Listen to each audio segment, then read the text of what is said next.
Hi guys, I'm Yusra. Welcome back to my channel and Ramzan Mubarak to all of you watching. और आज वैसे तो मैंने बहुत सारी अलग अलग वीडियोस आपके लिए प्लान की हुई है, कुछ शूट भी की हुई है, बट मैंने सोचा कि because since everybody is asking me to upload a weight loss plan or something related to weight loss in Ramzan, तो why don't I do something like that. तो आज मैं आपको कुछ टिप्स और ट्रिक्स बताऊंगी जिससे आप लोग रमज़ान में वेट लूज कर सकते हैं. And these are things that I follow, these are things that I do.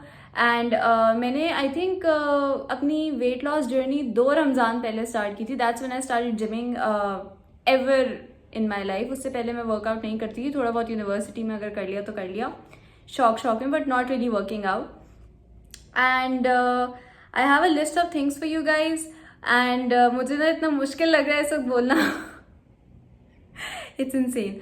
Okay, तो I have a list of things for you guys जो कि आप लोग रमज़ान में अगर फॉलो करेंगे तो उससे आपका वेट लूज होगा. मैं यहाँ पे a disclaimer that I am not a trainer and I am not nutritionist or something like that. So अगर मतलब you know if you have a special condition like diabetes or if you have or if you're pregnant or something like that, तो फिर आप please इसको follow नहीं करिएगा and do follow a trainer. मेरे trainer का भी मैं यहाँ पे कहीं पे लिंक कर दूंगी. उनका चैनल, उन्होंने भी वेट लॉस पे कुछ बनाया है तो उसको जाके देख लें. He is a certified trainer. I am not anything that I learned is through him and through trial and error. तो बहुत लंबा इंट्रो हो गया.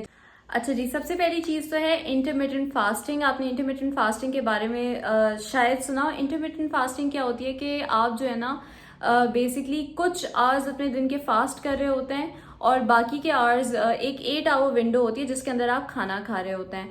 तो इंटरमिटेंट फास्टिंग जो है ना वो यूजुअली वेट लॉस के लिए जो है वो बहुत ज़्यादा इफेक्टिव होती है, फैट लॉस के लिए इफेक्टिव होती है और काफ़ी ज़्यादा आजकल पॉपुलर भी है.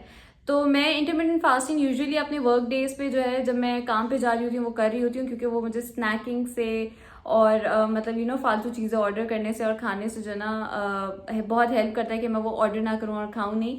तो I like to intermittent fast. लेकिन रमज़ान में we are all very very lucky कि हमारा अबाउट 14.5 आवर्स का जो है रोज़ा होता है, या 13.5 आवर्स का भी मैंने कैलकुलेट नहीं किया हुआ. तो उस दौरान हम कुछ खा नहीं सकते, कुछ पी नहीं सकते. तो हम ऑलरेडी एक तरीके से इंटरमिटेंट फास्टिंग जो है वो प्रैक्टिस कर रहे होते हैं. वैसे तो अगर आपको वो जो एक्चुअल इंटरमिटेंट फास्टिंग करनी है वो करनी है जो कि 16 घंटे आप जो है वो कुछ खाते नहीं है. पीना अलाउड है बट ऑब्वियसली हम रमज़ान कुछ पी नहीं सकते साथ उसके. तो उसके लिए आप क्या करेंगे कि आप थोड़ा सा जल्दी अपनी सैरी कर लेंगे. अगर आप सैरी अपनी 4 बजे कर रहे हैं तो आप 2 बजे कर लें. उससे ये होगा कि 14 घंटे का रोज़ा और 2 आवर्स वो वहाँ पे कवर हो जाएंगे और आपकी इंटरमिटेंट फास्टिंग हो जाएगी. But for beginners I would say कि जो 14 आवर्स का आपका रोज़ा है इसी टाइम को जो आप वो यूटिलाइज करें और इसी टाइम को मैक्सिमाइज करें. तो सबसे पहले तो शुरू करेंगे उन चीज़ों से कि क्या खाना चाहिए या किस टाइप की चीज़ें खानी चाहिए. अ पर्सन लाइक मी, मैं जो है वो शुरू करती हूँ और मैं नीचे से देखी हूँ, मैंने सब कुछ लिखा हुआ है ताकि मैं भूल ना जाऊँ. तो अ पर्सन लाइक मी, मैं शुरू करती हूँ सबसे पहले विद अ प्रोटीन रिच सहरी. सहरी जो है ना वो आपकी प्रोटीन रिच होनी चाहिए और ज़्यादा क्वांटिटी में आप प्रोटीन लें, कम क्वांटिटी में कार्बोहाइड्रेट्स लें, या कोशिश करें कि कार्बोहाइड्रेट्स ना लें. क्योंकि when you have a protein rich सहरी तो आप जो है ना एक तो फुल फॉरन फील करते हैं, ज़्यादा लंबे टाइम के लिए आप फुल फील करते हैं, भूख का इतना ज़्यादा आपको एहसास नहीं होता. उसके साथ साथ प्रोटीन खाने से आपको सबको पता है कि मसल्स आपके जो है ना वो स्ट्रांग होते हैं. तो अपने मसल्स को आपने एम ये करना है कि इवन अगर आपका फैट लॉस नहीं हो रहा है तो आप अपने मसल्स को थोड़ा सा स्ट्रांग करें. फैट लॉस काफ़ी मुश्किल होता है और काफ़ी आहिस्ता आहिस्ता आहिस्ता होता है, लेकिन आपका वाटर वेट तो ज़रूर कम हो जाएगा रमज़ान में अगर आप ये चीज़ें जो है ना फॉलो करेंगे. और वेट कम हो जाएगा, जो स्केल पे जो वेट है ना वो कम हो जाएगा. तो प्रोटीन रिच ब्रेकफास्ट करेंगे, सहरी ब्रेकफास्ट नहीं, प्रोटीन रिच सहरी करेंगे. ओके, सो जैसे कि मैंने आपको बताया था कि मैंने स्मूदी या आप जूस कह लें मैंने पिया था. तो वो जूसेस भी जो है ना बहुत ज़्यादा इंपॉर्टेंट है. इसलिए इंपॉर्टेंट है कि एक तो जूसेस में वाटर कंटेंट होता है, ठीक है, तो वो जो है ना आपको थोड़ा हाइड्रेटेड रखता है. फिर दूसरी चीज़ जो होती है वो जूसेस में फाइबर होता है जिसकी वजह से आपका डाइजेस्टिव सिस्टम जो है वो अच्छा जो है ना वो परफॉर्म कर रहा होता है. और जितना अच्छा आपका डाइजेस्टिव सिस्टम होगा उतना ही ज़्यादा आपको मदद मिलेगी वेट लॉस में. फिर तीसरी चीज़ ये होती है कि डिटॉक्स करते हैं ये बॉडी को. और चौथी चीज़ कि आपका न्यूट्रिशन जो है ना वो पूरा होता है. तो मैं एक एक चीज़ को जो है ना आहिस्ता आहिस्ता एक्सप्लेन करूँगी, बट आई होप कि वीडियो बहुत ज़्यादा लंबी नहीं हो जाए. आपको पता है कि हर किस्म के जूस में वाटर कंटेंट होता है। अब जब मैं जूस की बात कर रही हूँ तो मैं वो नेस्ले के जूस या वो जो प्री पैकेज टेट्रा पैक वाले जूसेस होते हैं वो उनकी बात नहीं कर रही हूँ, उनमें बहुत ज़्यादा शुगर होती है। मैं वेजिटेबल जूसेस की बात कर रही हूँ। जिस तरह मैंने आपको बताया था कि आज सहरी में मैंने एक मुट्ठी पालक, एक चुकंदर, गाजर और एप्पल था उसके अंदर, तो ये ग्रीन स्मूदी थी। ये या जूस था, स्मूदी जूस वो भी कह लें क्योंकि ये जूस था, एक्चुअली स्मूदी नहीं थी, लेकिन I was calling it a smoothie. तो जूस था, ये 1 गिलास भर के मैंने पिया था। अब नॉर्मली जो है ना, आप इतनी मतलब एक मुट्ठी पालक नहीं होगी, ज़्यादा ही होगी, जिससे 1 गिलास निकल जाए इतनी पालक होगी, क्योंकि वो जूस जो है ना वो कम निकलता है जब जूस निकल रहा होता है। तो आप नॉर्मली जब खाने पर आए तो आप इतनी ज़्यादा पालक नहीं खा सकते, इतनी ज़्यादा गाजर नहीं खा सकते। तो आप जब जूस के फॉर्म में उसको लेते हैं तो वो काफ़ी ज़्यादा न्यूट्रिशियस भी होता है और आपकी आयरन की कमी वो पूरा करेगा। उसमें आयरन होता है, आयरन से आपको थकन कम फील होती है। अगर आपकी आयरन की कमी पूरी होती है, आपको भूख इतनी ज़्यादा नहीं लगती, आपके बाल नहीं गिरते। मैं तो वैसे बालों के लिए स्टार्ट किया था, बट इसके हेल्थ बेनिफिट्स भी बहुत है। फिर आपके पास जब फाइबर आएगा तो आपका डाइजेस्टिव सिस्टम बेहतर होगा। और फाइबर बॉडी में जाना बहुत ज़रूरी इसलिए भी होता है क्योंकि फाइबर से आपको भूख कम लगती है और डाइजेशन जो है ना आपकी तेज चलती है। और डिटॉक्स, ऑब्वियसली आपकी बॉडी से आपको सारे टॉक्सिन्स निकालने हैं, तो इस तरह का कोई जूस पियेंगे तो डिटॉक्स भी करेंगे आप अपने आप को। चाहें तो थोड़ा सा शहद डाल सकते हैं, इसमें चीनी नहीं डालिएगा, try not to have sugar. But yes, ये बात ज़रूर है कि पीने में ना थोड़ा मुश्किल होता है, लेकिन अगर आदत डाल लेंगे इस रमज़ान और आगे भी तो बहुत अच्छा होगा। आपकी स्किन ज़्यादा फ्रेश हो जाएगी, आपके बाल अच्छे हो जाएंगे। My mom has started doing this और अब वो ही मुझे बनाकर जो है ना दे रही है, and I absolutely love it. I mean the side effects or the pros that it has, not the taste. ठीक है, अच्छा, try to get a good sleep, that is point number 3। अच्छा, अब सबको ये लगेगा कि अच्छा सोने से क्या लिंक है, तो आपको मैं ये बताऊं कि सोने से एक तो टाइम पास होता है, इतना भूख का एहसास नहीं होता है, ठीक है। दूसरी चीज़ ये होती है कि अगर आप सो रहे हैं और तो आपको कम हंगर पैंग्स होंगे या आपको कम क्रेविंग होगी कि कुछ जाके खा लूँ और इस तरह। अब मैं ये नहीं कह रही कि पूरे अपने रोज़े के वक्त सोते रहें, बट जो सहरी के बाद जो है ना आप एक अच्छे अमाउंट जो है ना अपनी नींद पूरी करें, क्योंकि ज़ाहिर फजर से लेकर जोर तक काफ़ी टाइम होता है, तो कोशिश करें कि अपनी नींद पूरी करें। फिर उसके बाद उससे ये होता है कि जब आप सो रहे होते हैं तो आपकी बॉडी जो है ना वो सेल्स बिल्ड कर रही होती है, मसल्स बिल्ड कर रही होती है, तो उसकी वजह से भी आपकी बॉडी जो है ना वो जब सेल्स वगैरह बिल्ड कर रही होगी तो वो आपकी बॉडी के लिए अच्छा होगा, वेट लॉस में हेल्प करेगा। रात को आप थोड़ी सी आपकी बॉडी गर्म होती है क्योंकि डाइजेशन प्रोसेस और बाकी दूसरे डिटॉक्सिफिकेशन और दूसरे जो प्रोसेस हैं वो काफ़ी ज़्यादा तेज़ चल रहे होते हैं और आपकी बॉडी फैट भी बर्न कर रही होती है। तो अच्छी स्लीप जो है ना अगर आपकी होगी, अच्छी तरीके से आप सो रहे होंगे तो आपका फैट लॉस ज़्यादा बेहतर होगा, आपका वेट लॉस ज़्यादा बेहतर होगा। तो एक पुरसुकून नींद लेना बहुत बहुत बहुत ज़रूरी है और कोशिश करें कि मतलब एटलीस्ट आपकी 8 घंटे 9 घंटे तो नींद हो। मतलब मैं इस तरह की इंसान हूँ, मेरी नींद जो है ना वो पूरी होनी चाहिए। अगर मेरी नींद पूरी नहीं होती, मेरे मूड पे इम्पैक्ट पड़ता है, मेरी प्रोडक्टिविटी पे इम्पैक्ट पड़ता है, मैं वर्कआउट सही तरह नहीं कर पाती। तो नींद पूरी करना बहुत बहुत बहुत ज़रूरी है। अच्छा, आई होप ज़्यादा लंबी नहीं हो रही हो ये वीडियो। 5वीं चीज़, ट्राई टू स्टे एक्टिव। अब मुझे पता है कि रमज़ान में बहुत ज़्यादा लोगों को ना लेथार्जी फील हो रही होती है, सोने का दिल चाह रहा होता है। And when I say try to stay active, I mean try to stay active during fasting, रोज़े के वक्त थोड़ा एक्टिव रहें। बहुत सारी चीज़ें हैं जो कि आप एक्टिव रहने के लिए कर सकते हैं। आज सुबह मैंने अपना बेड खुद बनाया, आज थोड़ी बहुत मैंने सफाई की कमरे की, तो ये सफाइयाँ करने से, पोछे वोछे लगाने से आप एक्टिव रह सकते हैं, आसान तरीका है। और अगर ये नहीं करना चाहते हो तो कोशिश करें कि कार्डियो करें 30 to 40 मिनट्स जो है वो लो स्पीड पे, बहुत ज़्यादा तेज़ नहीं, बट ट्रेडमिल पे 6 से लेके 8 की स्पीड पे अगर आप बिगनर हैं तो लो स्पीड पे जो है ना वो थोड़ी रनिंग करें 30 मिनट्स to 40 मिनट्स। अगर इतनी ज़्यादा नहीं कर सकते तो 20 मिनट से स्टार्ट करें और हर हफ्ते 10 मिनट बढ़ा दें। अच्छा जी, तो रोज़ा खुल गया है तो अब आपने क्या करना है कि सबसे पहली चीज़ तो ये है कि आपने बहुत बहुत बहुत बहुत बहुत सारा पानी पीना है। एंड यू हैव टू से no to Tang, Rooh Afza, Fiji drinks, ये जो भी जितनी भी चीज़ें ना जो आप पी लेते हैं। क्योंकि देखिए अगर आपके घर में रूह अफ़ज़ा बन रहा है ना और आप 3-4 ग्लास रूह अफ़ज़ा पी रहे हो, उसमें इतनी ज़्यादा चीनी होती है, उससे बेहतर है कि आप जो है ना 3-4 ग्लास पानी पी लें।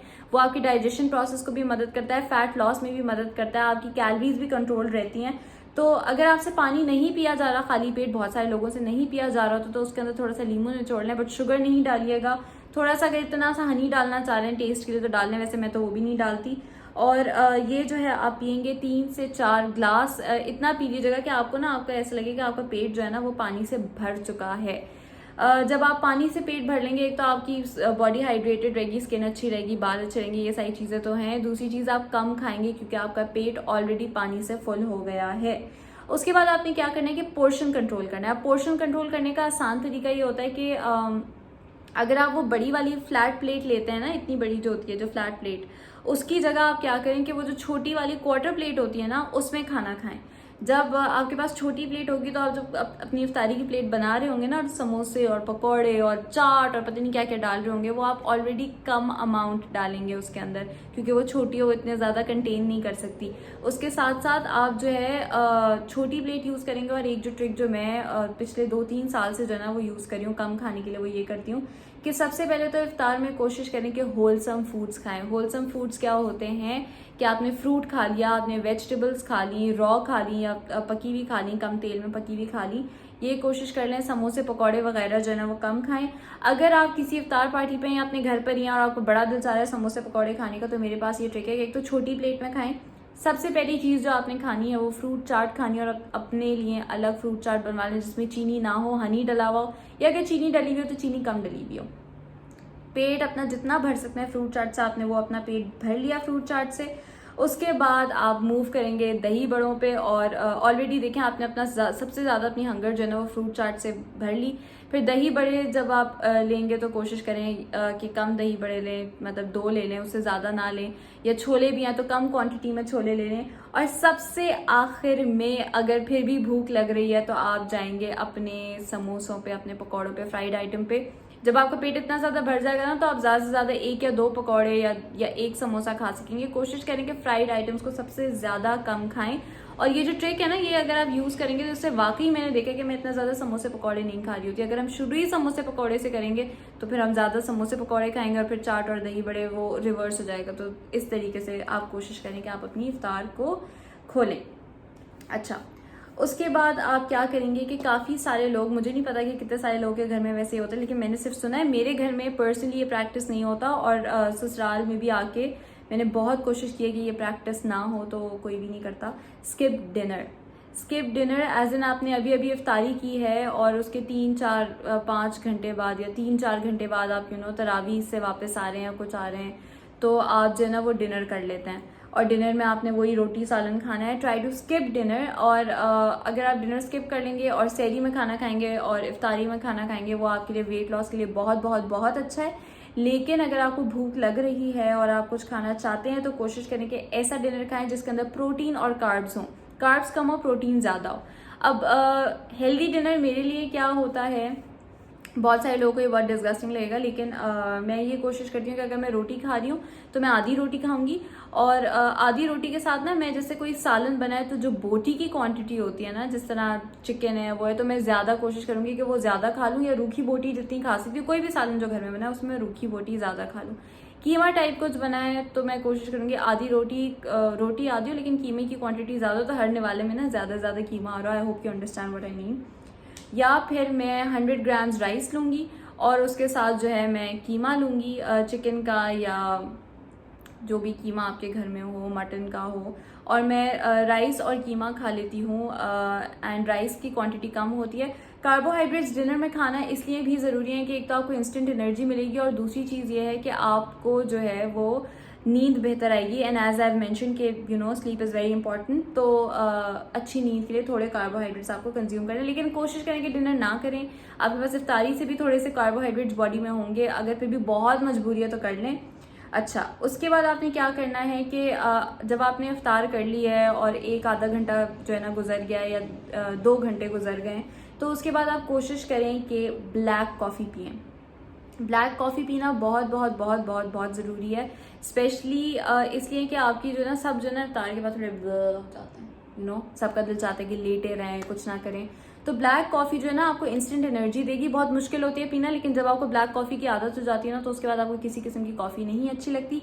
ब्लैक कॉफ़ी नहीं पीना चाहते तो कावा पी लें, कावा नहीं पीना चाहते तो ग्रीन टी पी लें। लेकिन इन चीज़ों का इस्तेमाल एटलीस्ट 2 कप ग्रीन टी आप पी लें, या 1 कप ब्लैक कॉफ़ी पी लें, 2 कप ग्रीन टी मतलब थोड़े थोड़े वक्फे के साथ, या ब्लैक कॉफ़ी आप पी लें, क्योंकि आपको एक एनर्जी बूस्ट देगा। और जो अब नेक्स्ट स्टेप जो मैं बताने वाली हूँ उसके लिए आपको वो एनर्जी बहुत बहुत बहुत बहुत बहुत ज़रूरी है कि आपके पास हो। नेक्स्ट स्टेप ये है कि आपने जो है ना थोड़ा सा वर्कआउट करना है। ज़्यादा वर्कआउट ना करें, थोड़ा सा वर्कआउट करना है। 20 मिनट्स 30 मिनट्स कर लें। और जब वर्कआउट की मैं बात करती हूँ तो आपने करनी है वेट ट्रेनिंग या आपने करना है थोड़ी सी एक्सरसाइजिंग, और उसके साथ अगर चाहें तो कार्डियो कर सकते हैं। मैं तो कार्डियो करती हूँ, लेकिन अगर आप स्किप करना चाहते हैं तो आप स्किप कर लें। लेकिन वेट ट्रेनिंग या कोई एक्सरसाइजेज जो आप इंटरनेट पे देख रहे हैं, स्क्वाट्स कर लें, जंप स्क्वाट्स कर लें, बर्पीज कर लें, जो भी आपके लिए आसान हो। 10 मिनट या 20 मिनट का आपने जो है ना वो वर्कआउट करना है। कोशिश करें 10 मिनट 20 मिनट से शुरू करें, और हर एक हफ्ते बाद अगर आप 10 मिनट इंक्रीज कर देंगे तो I think that should be good. इसलिए कि अभी आपने इतनी सारी कैलोरीज कंज्यूम की हैं, एक्सक्यूज मी, इतनी सारी आपने कैलोरीज कंज्यूम की हैं, तो थोड़ा सा ज़रूरी है कि इन कैलोरीज को जो कंज्यूम किया वो थोड़ी बर्न भी कर लें, थोड़ी कम भी कर लें। तो मुझे ना बोलते बोलते क्योंकि गला बहुत ड्राई हो रहा है, खांसी आ गई थी। एनीवे, आपकी बॉडी को 1500 कैलोरीज की ज़रूरत होती है, और 1500 कैलोरीज में आपका वेट जो है ना नॉर्मली लोगों के लिए मेंटेन हो जाता है। लेकिन अगर आपका वेट जो है आपको गिराना है तो आपको 1500 कैलोरीज से कम कंज्यूम करना है। मैं नॉर्मली 1200 कैलोरीज कंज्यूम करती हूँ या 1100 कैलोरीज कंज्यूम करती हूँ। तो अब आप जो भी चीज़ खाएंगे ना वो आपको शुरू में अंदाज़ा नहीं होगा कि इसके अंदर इतनी कैलोरी, इसके अंदर इतनी कैलोरी, आगे जाके आपको अंदाज़ा हो जाएगा। लेकिन शुरू में आप जो भी चीज़ खाएंगे उसको आप किसी कैलोरी काउंटिंग ऐप में जो है वो लिख लेंगे, जिस तरह के माई फिटनेस पाल जो मैं यूज़ करती हूँ, या कैलोरी मामा जो मैं यूज़ करती थी, अब नहीं करती हूँ। कैलोरी मामा ज़्यादा आसान इस तरह है कि आप पिक्चर खींच लेंगे ना किसी खाने की तो वो कैलोरीज खुद ही डिसाइड कर लेगी। बट इस तरह की किसी ऐप से अपनी सहरी, अपनी इफ्तारी या कोई भी मील या कोई भी चीज़, इवन अगर आप पानी भी पी रहे हो ना तो वो भी उसके अंदर डाल दें और एक लॉग रखें, ताकि आपको पता चले कि आप किस तरीके से कैलोरीज खा रहे हैं। और रोज़ जब आप ये करेंगे तो आपको एक पैटर्न नज़र आ जाएगा, और फिर आपको नज़र आएगा कि अच्छा यहाँ पे मैंने मतलब ये चिप्स का पैकेट खा लिया था, ये नहीं खाना चाहिए था, इसकी जगह मैं ये खा लेती, पीनट्स खा लेती, इसकी जगह मैं कुछ हेल्दी खा लेता। तो एक जब पैटर्न नज़र आ जाएगा, और फिर उसके बाद जो है ना आप उसमें पिक आउट कर सकेंगे कहाँ कहाँ आपने एम्प्टी कैलोरीज खाई हैं, जिन कैलोरीज ने आपको कोई भी फ़ायदा नहीं दिया है, और आप उनको जो है वो माइनस आउट कर सकते हैं। या अपने डे को इस तरह प्लान कर सकते हैं कि मतलब रात में मैं ज़्यादा कैलोरीज खाऊं, अगर मैं जंक कुछ खाना चाहता हूं तो मैं जंक खा लूं या कोई ऐसी चीज़ खा लूं, मैं इफ्तारी में कम कैलोरीज खाऊं, और अपने हिसाब से अपनी रूटीन को जो है वो बैलेंस आउट कर सकते हैं। So this is complete, I am just going to toss it on the bed. और उसी के साथ साथ last but not the least सबसे इम्पॉर्टेंट चीज़ जो है, मतलब सबसे important, you can not miss it, वो है consistency. Consistency is the key. ये नहीं हो कि आपने मतलब पहले हफ्ते रमज़ान की ये कर लिया, दूसरे हफ्ते नहीं किया, तीसरे हफ्ते नहीं किया। अगर आप पहले हफ्ते कर रहे हैं, आपको दूसरे हफ्ते करना है, आपको तीसरे हफ्ते करना है, आपको चौथे हफ्ते करना है। और ईद पे जो है ना, अगर आप मतलब you can go all out on Eid. Eid पे मैं हमेशा चीट कर रही होती हूँ, तो ईद पे आप चीट कर सकते हैं, लेकिन कंसिस्टेंसी इज़ द की। जो 4 हफ्ते हमें रमज़ान के मिले हैं उसमें आप कंसिस्टेंटली अगर इन चीज़ों को फॉलो करेंगे और बिल्कुल मतलब पूरे दिलो जान से फॉलो करेंगे, तो आई एम श्योर कि ईद पे आपके कुछ किलोज तो जो है ना वो गिरे हुए होंगे। With that I hope you guys like this video. मुझे अपनी दुआओं में ज़रूर याद रखिएगा और मेरे लिए दुआ कीजिएगा। And wishing you all a very, very, very, very happy Ramzan Mubarak.